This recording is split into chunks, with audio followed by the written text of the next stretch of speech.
Hello everyone, this is Tom with another open country audio walk. You join me on a very blustery day today. The thing that's concerning me the most is that the start point where we're currently standing now is probably the most sheltered and lowest part of the route today. So it can only get breezier as we carry on. However, I don't think that's going to detract from the drama and beauty of the walk today. In fact, I think it will even add to the atmosphere as we go in search of hidden industry in Nidderdale National Landscape. Nidderdale National Landscape is a beautiful area of North Yorkshire that sits in between the Yorkshire Dales National Park and the Vale of York. From its rolling and bleak moorland at the top of the dale to the rural farmland and beautiful woodland areas that flank the sides of the valley, it really has something for everybody. And I'm really looking forward to exploring a more industrial side of it today. So I suppose it's time to hold on to your hats as we brave the windy conditions and explore Toft Gate Lime Kiln and the Coldstones Cut.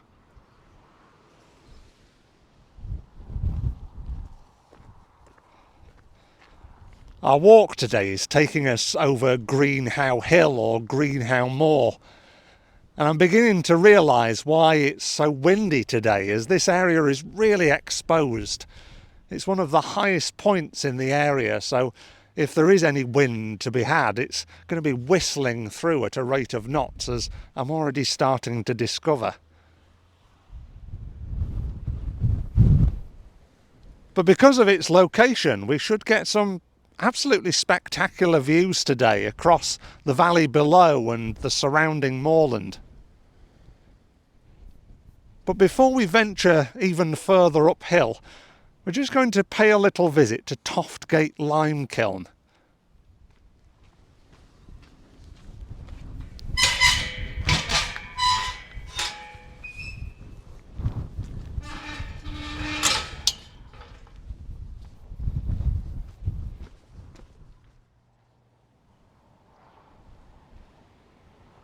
Ah, that's better. I've found a sheltered corner from the wind behind one of the towering stone walls of the lime kiln.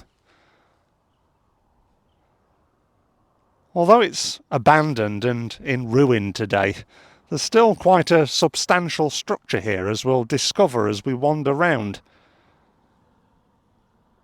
The kiln itself was built in the 1860s, and it was used to extract lime from the abundance of limestone that sits across this area of the country.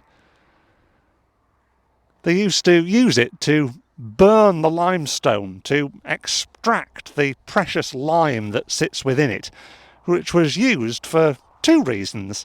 Firstly, as a product that goes into mortar, which was used to build the buildings of the industrial nearby cities of Leeds and Bradford.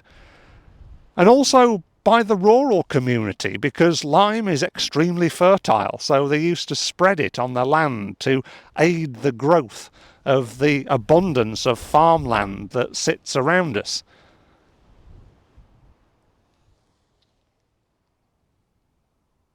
I find it quite ironic that this lime kiln is actually built out of limestone itself.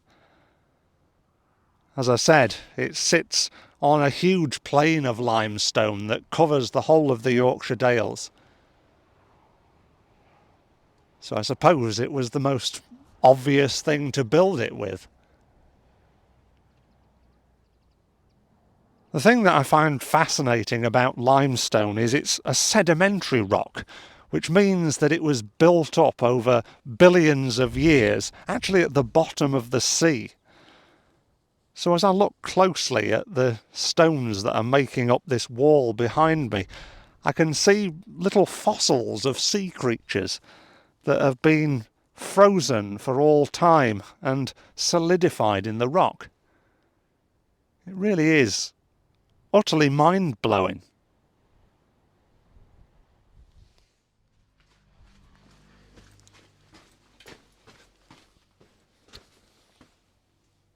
I've headed down into the centre of the lime kiln now and managed to find another reasonably sheltered spot. I'm in a chamber that's been hewn out of the rock, and as I look up all I can see is walls of limestone surrounding me. Just to the right there's a large archway made out of the stone, and above that all I can see are the clouds whipping across the blue sky, with the sun intermittently coming out and going back in again as the clouds obscure it and then reveal it again as they zip by.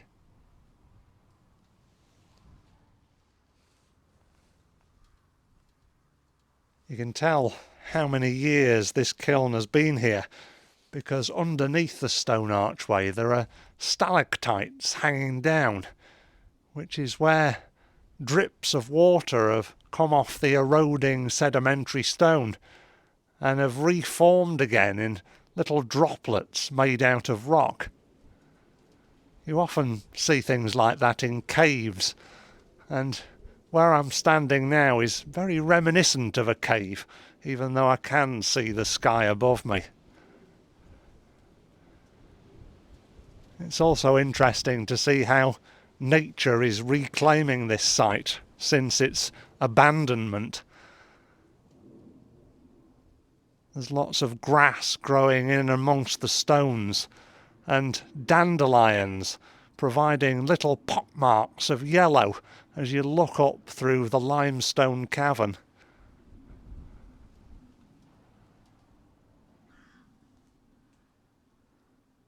You often get the ominous cry of a jackdaw as well, emanating through the air, which makes this place even more atmospheric.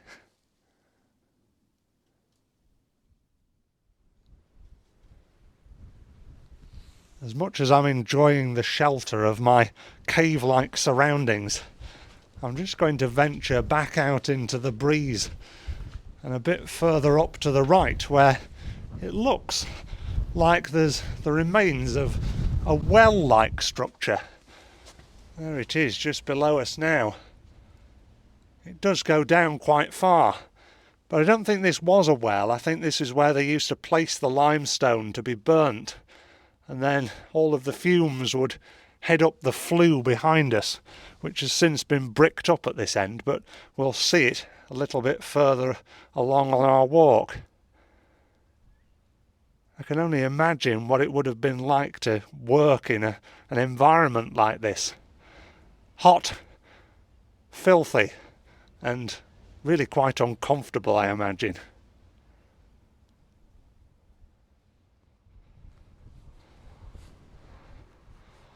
I've made my way back out into the breezy weather, and I'm following the flue back up the hill towards the wall that I was sheltering under earlier on.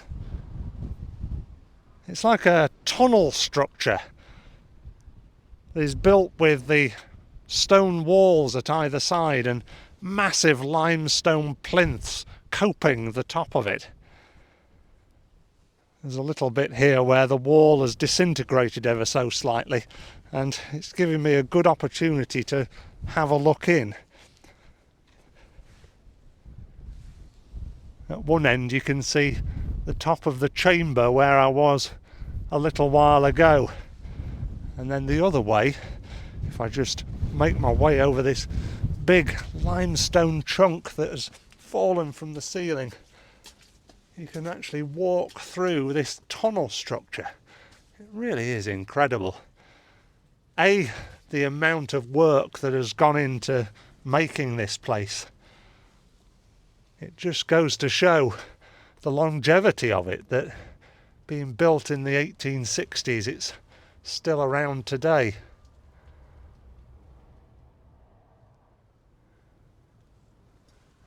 As I'm walking through this tunnel, I've just come across what looks like the remains of a bird's nest on my right hand side.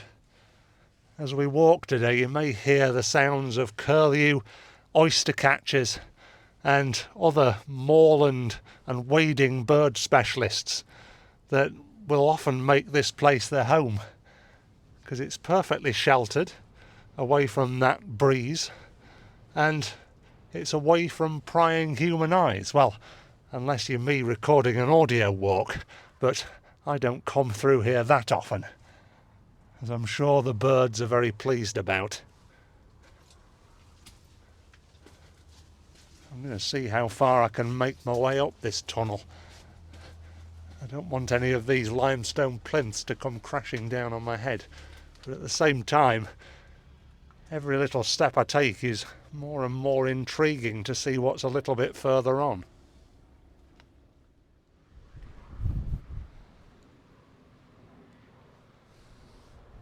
Well, I realised that I couldn't really get much further, so I've turned round and come back out, but an absolutely fascinating piece of history that is still here today for us to explore and just imagine what it would have been like to see this place at the height of its power, when the furnaces were at full pelt and the lime was being smelted.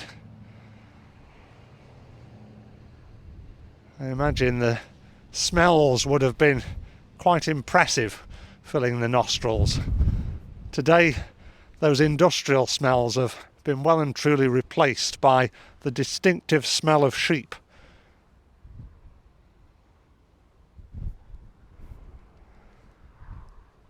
Anyway, I've thoroughly enjoyed my visit to Toft Gate Lime Kiln, but this is only the start of the walk.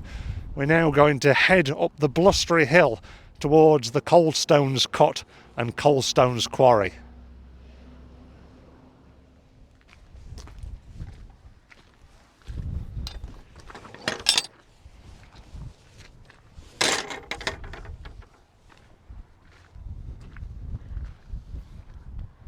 We've just passed through a gate, and at the other side of it, the landscape has changed quite dramatically from where we were before. As I said, surrounding Toft Gate Lime Kiln, there was lots of green fields dotted with sheep and little pockets of trees aligning the sides of the dry stone walls. But where we are now, we've entered into a much bleaker landscape. The simple line of the outline of the moor just being swept downwards, drawing your view towards even more bleakness beyond. And it's all framed by that sky, which is less blue now and a bit more brooding and grey. I often find this place has a little microclimate of its own, and when it's nice and sunny down in the valley, it can be very much different up here, and maybe a lot more sinister feeling. Having said that, the path is drawing me on as it's leading my eye up towards a really interesting structure at the top of the hill. So I think it's time we put our best foot forward and ventured through these challenging conditions to explore a little bit further, because I'm hoping that what sits at the top of this hill is very much well worth the climb.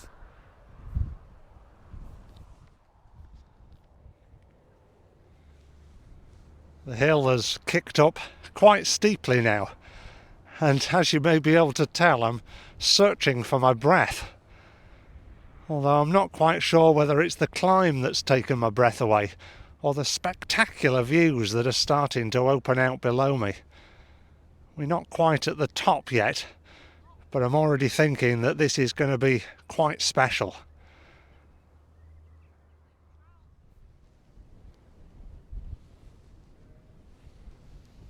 Despite the ferocity of the breeze, all I can hear around me is the sound of skylarks.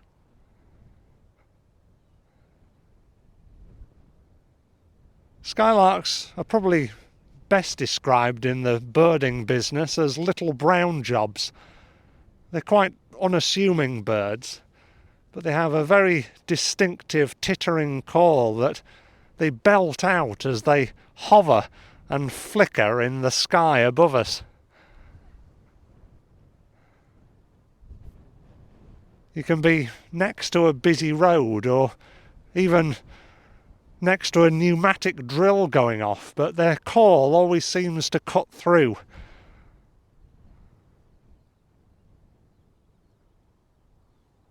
The sound also reminds me of springtime and summer. Although it's not feeling very much like that today as the cool wind cuts through me. But those sounds of the skylarks is just a reminder that nature is a really powerful and wonderful thing.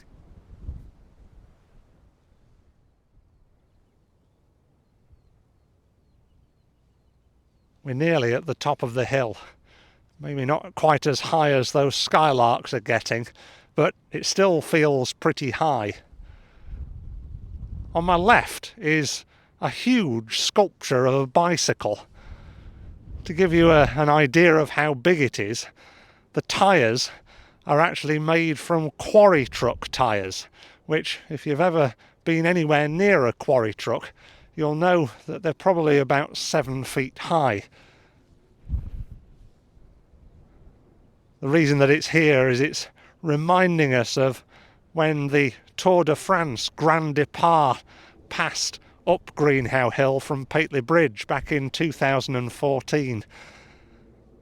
I remember seeing pictures on the television at the time of this hill that we're currently climbing up, clad with people with flags, all cheering the cyclists as they approach the summit at the top of the hill. Very brave indeed, especially having another probably 50 or 60 miles to conquer before they hit the finish line. Anyway, just beyond the bike, just ahead of us now, is the start of what is known as Coldstones Cut, which is a land sculpture. The best way I can describe it is if you looked at it from above, which I know is quite difficult unless you've got a drone, it looks a little bit like a compressed ram's head. You've got two spirals at either side made of stone walls and passageways, and then you've got this channel in between them leading up to a platform overlooking the quarry beyond. Although we can't see it from an aerial perspective, from a ground perspective it also looks rather intriguing. So let's have a wander in and see what else we can find.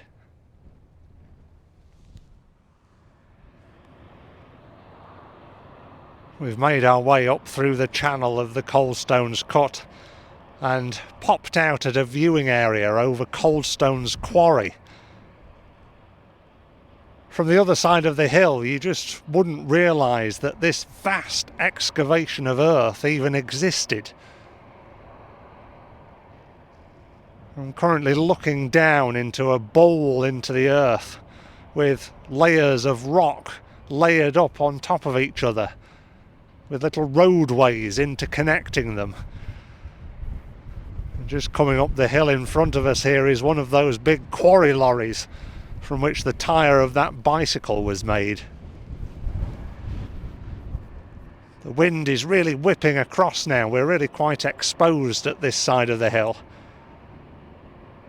But it really is, as I said right at the beginning, adding to the atmosphere of this walk today and this incredible place.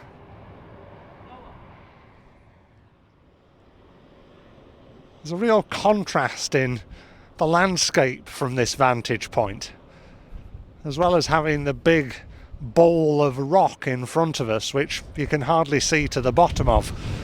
Beyond that, you've got the rolling hills of the Yorkshire Dales, which are being caressed by the sun as it slices through the clouds. The greens and browns of the land, very much a contrast to the scars that have been made directly in front of us by human hand.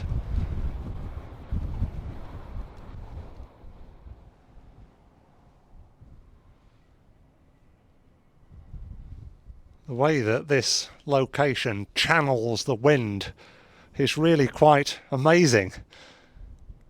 At one moment you can be blasted in the face, and the next you can be in perfect shelter, not knowing that the wind was around at all. Where I am here is thankfully one of the latter places. I've made my way to the very centre of the Coldstones Cut, which is marked by this hump all painted in red. Looking down one way, the walls channel your eye across Yorkshire towards the coast, and looking back up the other way towards the quarry, the hill is just met by sky at the top. It really is a good way of channeling your attention in one direction or another. But I'm now going to branch off to my left and head up one of these spiral passageways in between the towering walls of rock that surround them. It's lined by a banister rail hugging one side of the wall, which is leading me around this maze of intrigue. What will we find at the top?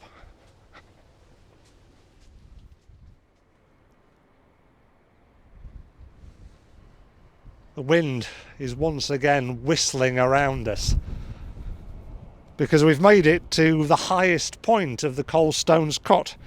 In fact, there's a plaque directly underneath my feet that's saying that we're 421 metres above sea level. And it's from here that you get the most spectacular views. Down to my left, I can see Nidderdale snaking up towards the moors at Scarhouse Reservoir, passing down through the town of Pateley Bridge and out underneath Guy's Cliff and York's Folly towards the villages of Summerbridge and Dacre Banks. As I look around in front of the moors ahead of me, I can see the golf ball structures of Menwith Hill RAF base, and beyond them, far on the horizon, Drax Power Station. A little bit further round I can see the iconic mast on top of Norrid Edge, and further round from that another iconic mast of Emley Moor Transmitter. From there it is just more moorland that hugs the horizon, with the odd wind turbine poking up above it. I bet they're working hard on a day like today. From there, as I look around, I can see the top of Simon's Seat, another location where I've recorded an audio walk. And round from there, above the quarry, we've got the rolling hills of the Yorkshire Dales that I've already mentioned, and the flat top of Great Whernside, arguably the highest point, even higher than this, in the Nidderdale National Landscape Area. Looking back across Nidderdale, you can just about make out the outline of the White Horse on the North York moors. Beyond that, you're heading out towards the North Sea and the beautiful Yorkshire coastline. So it just goes to show that this place is a real centre of North Yorkshire, providing some spectacular vantage points across the whole area.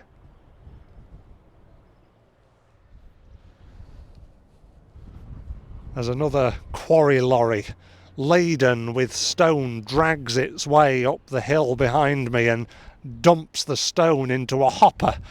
I'm walking around the outskirts of this spiral that we've just wandered up to be greeted by these spectacular views. I'm looking at the compass that surrounds it, with places outlined and their distances away. Sydney, believe it or not, is 16,910 kilometres away, whereas the White Horse that I've just outlined is only 42.3. I suppose it puts it all into perspective, really. Anyway, as my hands start to lose feeling because of this brisk cold breeze, I think I'm going to make my way back down the spiral and head back down the hill towards Nidderdale and the valley below.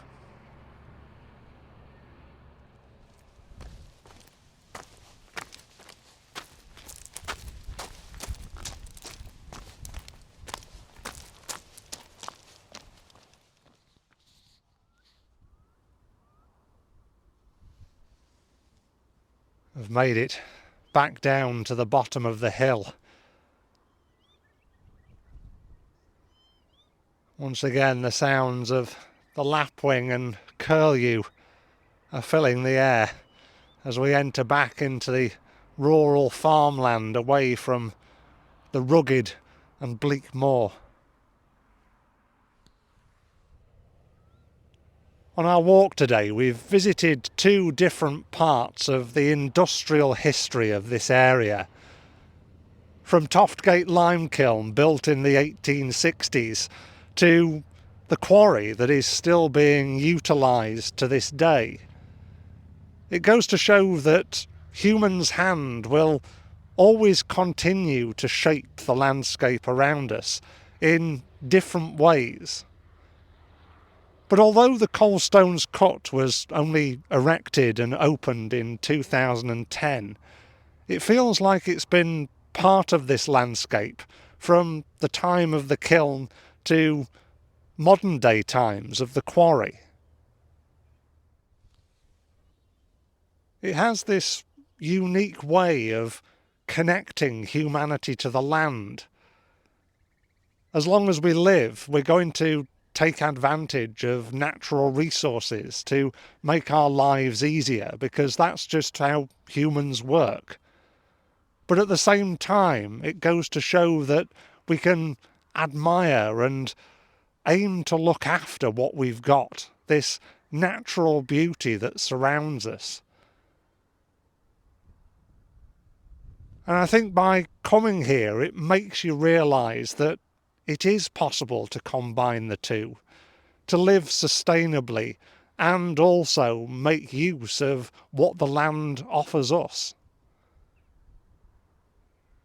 I think it's really interesting to tie this back to the lime that was produced at Toft Gate Lime Kiln, used both for creating mortar to build houses and industrial buildings, but also used to fertilise the land. In times gone by, it was very much about taking with one hand and giving back even more potentially with the other.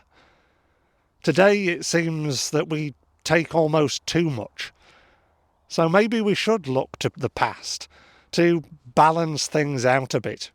Rewild, but also take advantage of what the wild can bring to us. And that way, we may see a little bit more harmony in the world. It's amazing how philosophical a beautiful landscape like this can make you. I hope you've enjoyed listening to this audio walk today. If you have, then please visit opencountry.org.uk to listen to some more of our audio walks from across this beautiful county of Yorkshire. On the Open Country website, you'll also find out about the services we provide and find out how you can donate as well. I think it's about time that I headed back to my car with my head held high, with memories of this amazing audio walk that we've just done today. Thank you very much once again for joining me. I look forward to speaking to you on the next audio walk. Until then, it's bye for now.